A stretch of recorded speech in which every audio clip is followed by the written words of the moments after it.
Hello, my name is Gail Brazo, and I'm part of the Health and Safety team with the Child Care Licensing Bureau. Thank you for joining us for our final video, where we'll be reviewing parts 7 through 10 of the updated Child Care Center licensing rules. These sections cover school-age child care center specific provisions and exemptions, along with fire safety, transportation, and swimming. We'll be focusing on Rule 400.8401 through Rule 400.8840. I'll provide an overview of the new rules and rule changes and how these may apply to your program. So let's get started.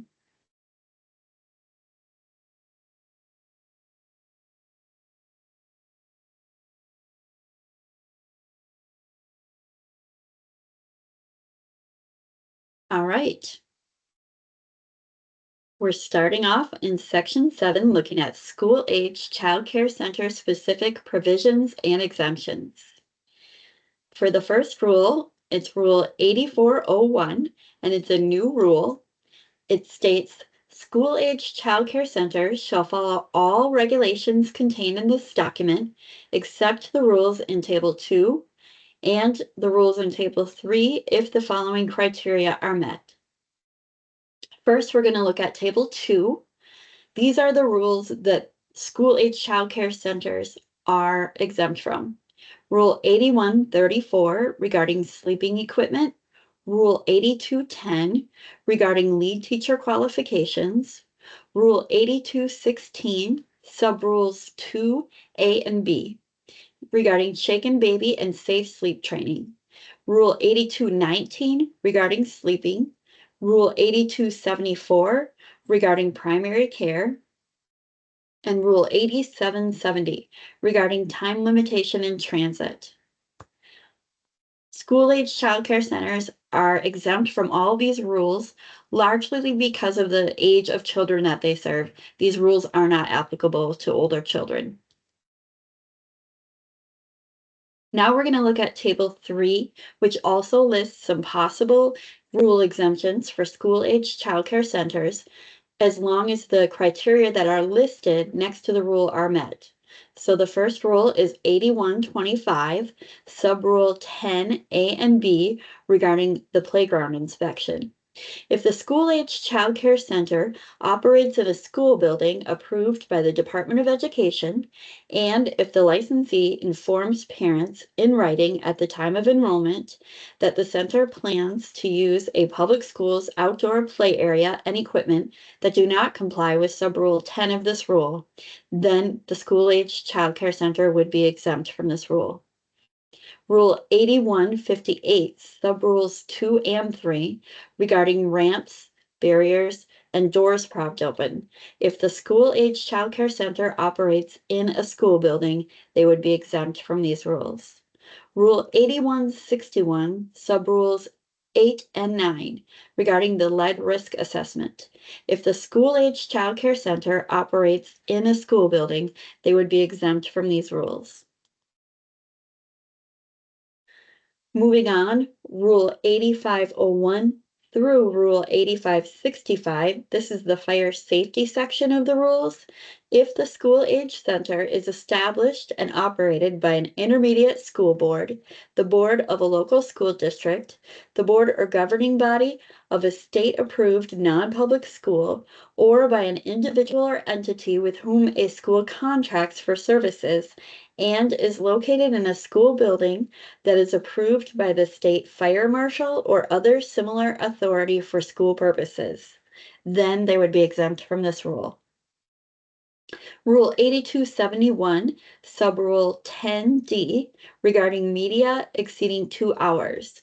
If the school-age children are using computers and other electronic devices for academic and educational purposes, or using assistive and adaptive technology, then they would be exempt from this rule.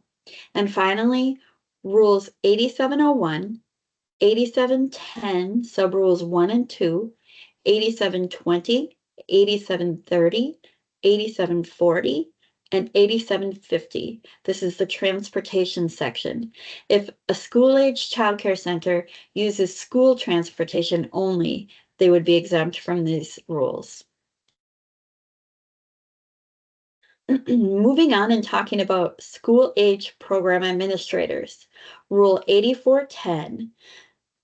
This rule is a new rule, and there's also been some old rules that were moved to a new section of the book, assigned a new number, and amended.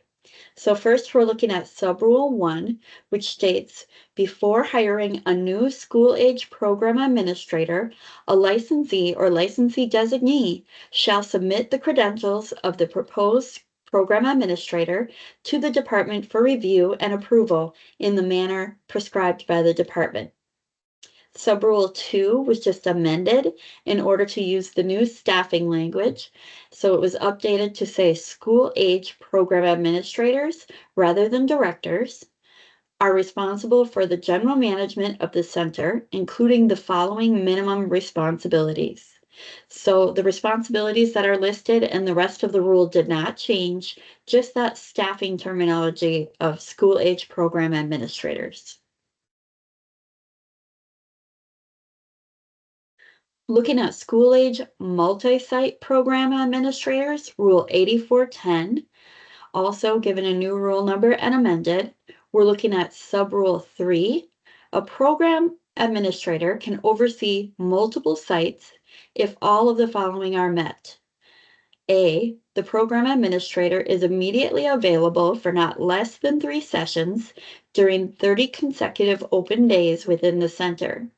Consecutive open days do not include days that are closed for holidays, planned closed days, or emergency closures.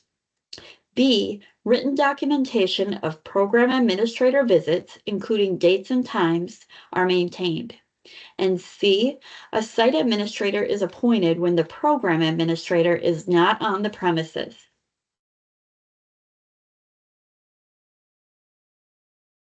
On this slide, we're just looking at a chart that gives you an example of how a school-age program administrator can oversee multiple sites.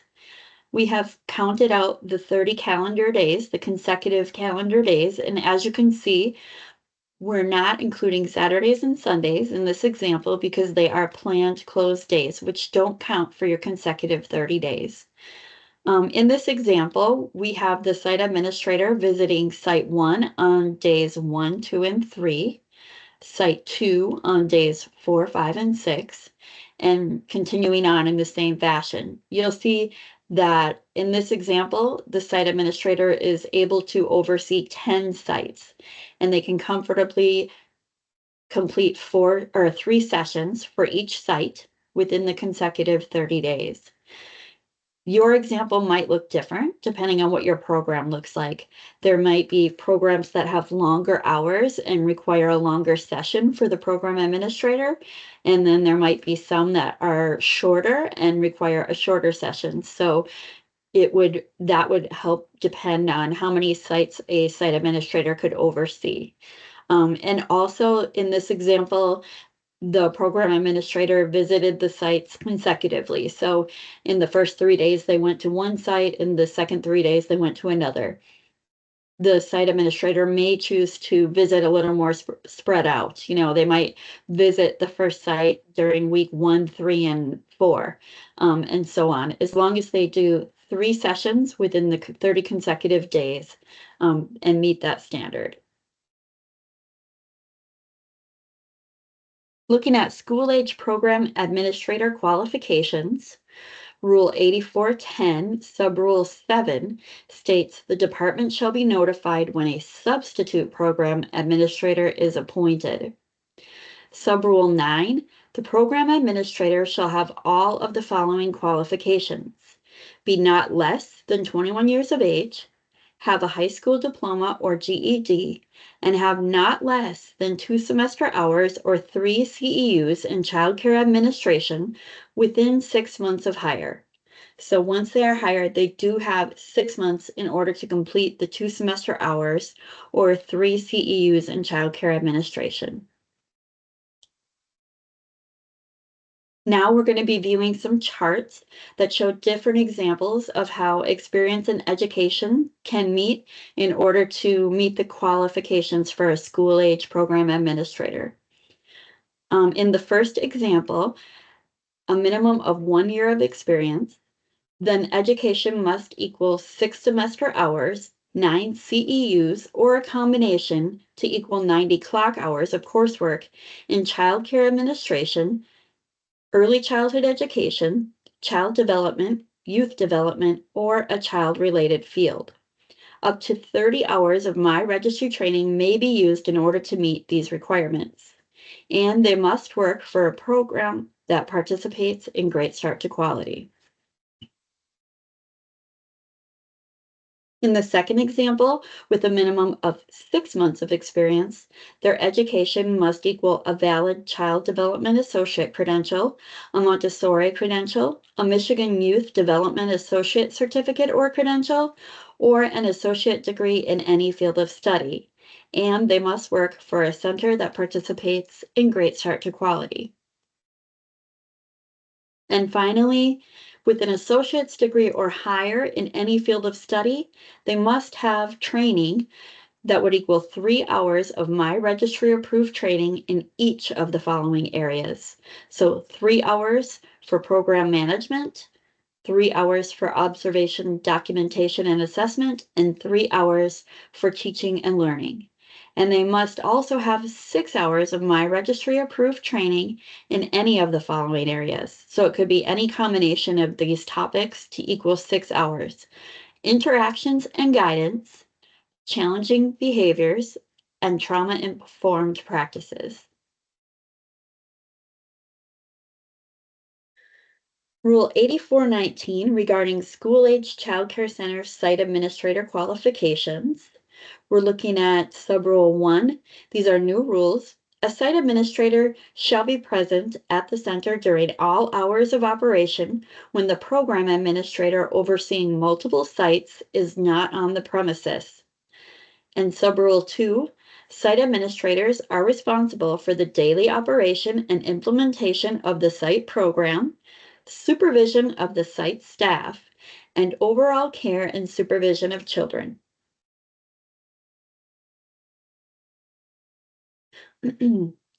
Continuing on to Subrule 4, site administrators shall meet both of the following qualifications. They must not be less than 18 years of age, and they must have a high school diploma or GED.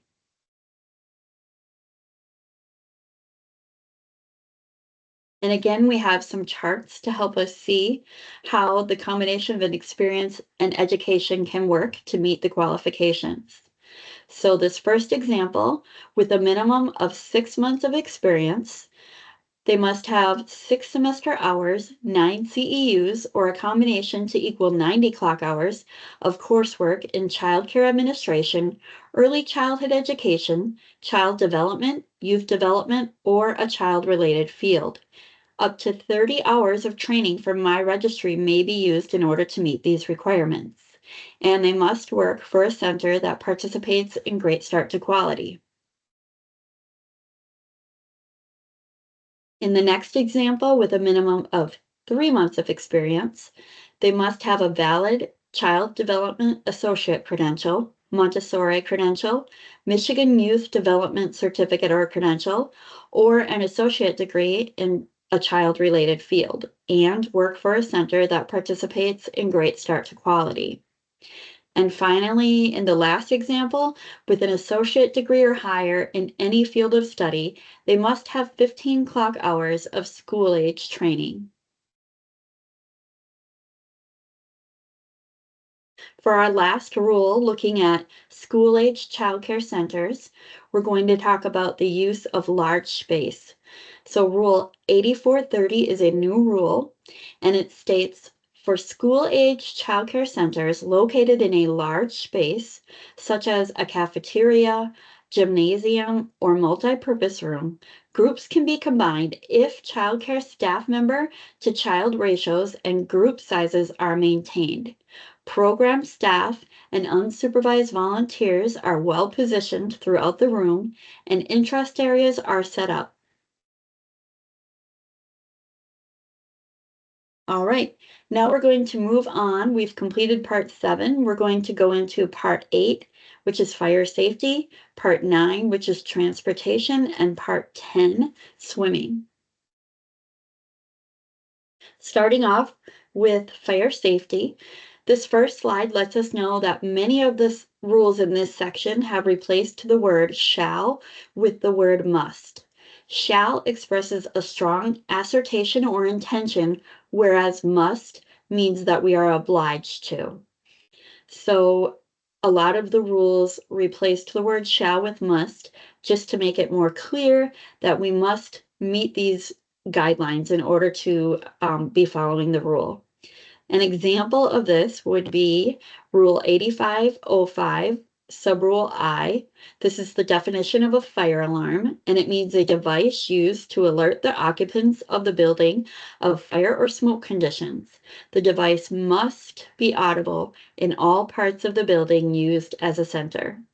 So we don't have every rule that we replaced the word shall with must laid out in these slides, but as you go through the rule book, you'll notice that we have replaced shall with must in many of the rules, just to be more concise about what needs to be done to meet the guidelines and rules. So we're going to continue on in fire safety with some more definitions.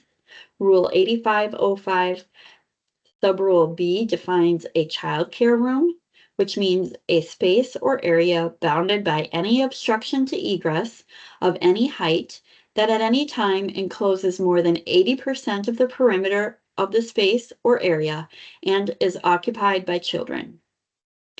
Subrule C defines closet, which means a room with dimensions of not greater than 24 square feet, not deeper than 3 feet, and is not used to store hazardous equipment or flammable products.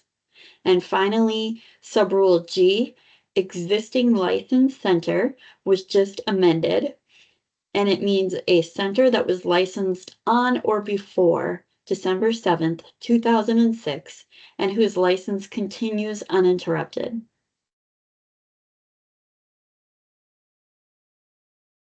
Now we're looking at plans, specifications, submission and approval, and inspections for fire safety.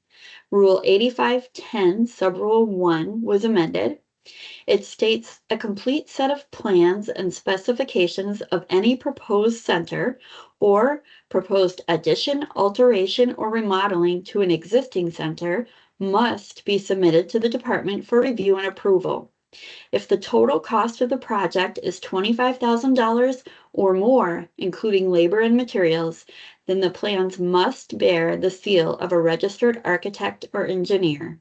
So you can see again more examples of the shall to must that were replaced. Those are bolded so you can tell what was changed. And then also that dollar amount.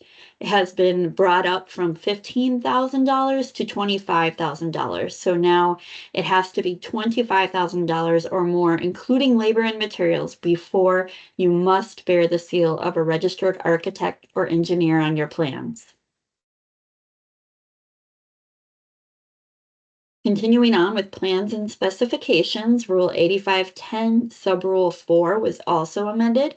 If a boiler is located in the building or child use area where children are located, and it must be inspected, and a certificate provided as required by the Boiler Division of the Department of Licensing and Regulatory Affairs.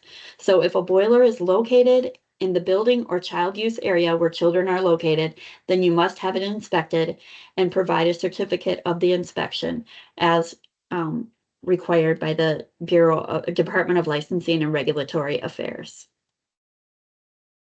Now looking at exits, Rule 8525, Subrule 2C has been amended.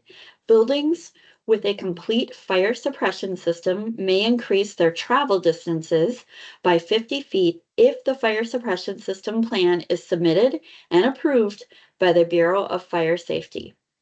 Subrule 6, means of egress must be maintained in an accessible, free, and unobstructed manner while a center is in operation.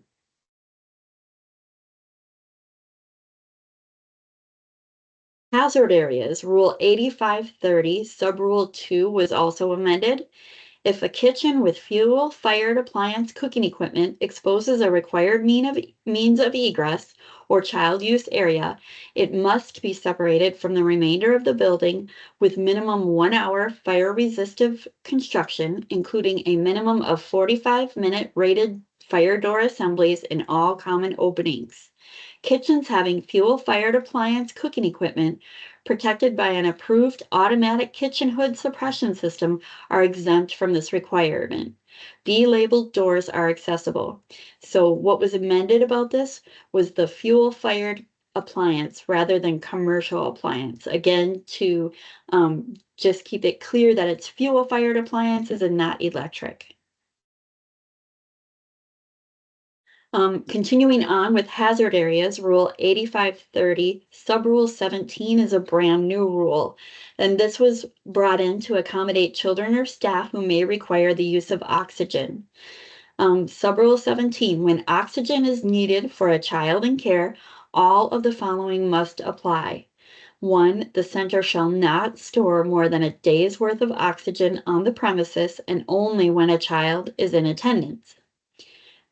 2, tanks that are not in use must be secured from tipping over and labeled as full or empty. And finally, signs stating oxygen in use must be posted at every entrance of the building.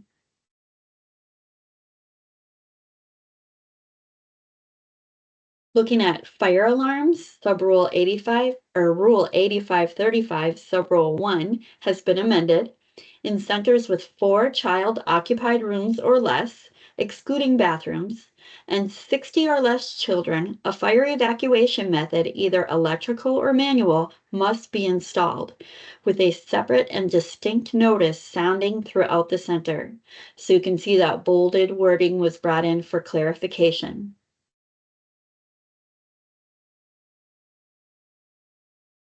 Rule 8540, this is a new rule, Subrule 2.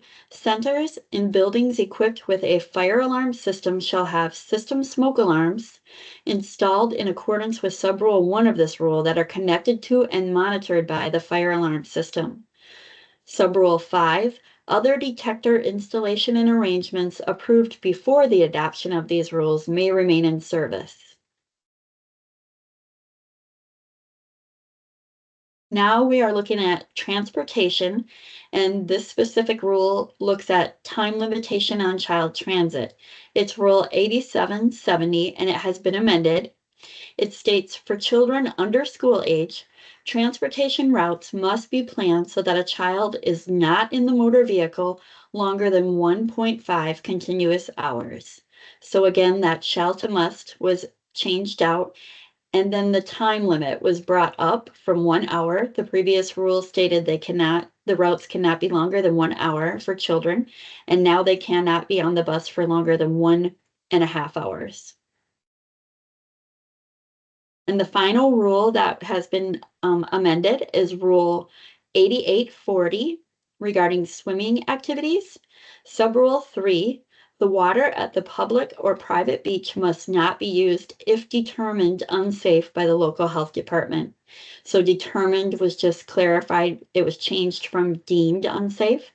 So if the health department has determined that the water is unsafe, you cannot use it. Subrule 6, the use of hot tubs, residential pools, and private wading pools is prohibited. So we did add residential pools to this rule, and they are prohibited from use. All right, so you made it to the end of our last video. You can see on my screen a QR code. Please use it to submit any questions that you might want us to use when we update a frequently asked questions document that we try to have available for all providers as a resource with common questions. If you need to discuss a specific question about your center, please reach out to your consultant. You can also reach out to us anytime for help at our email, which is also displayed on the screen. Thank you so much for joining us to review these new center childcare rules.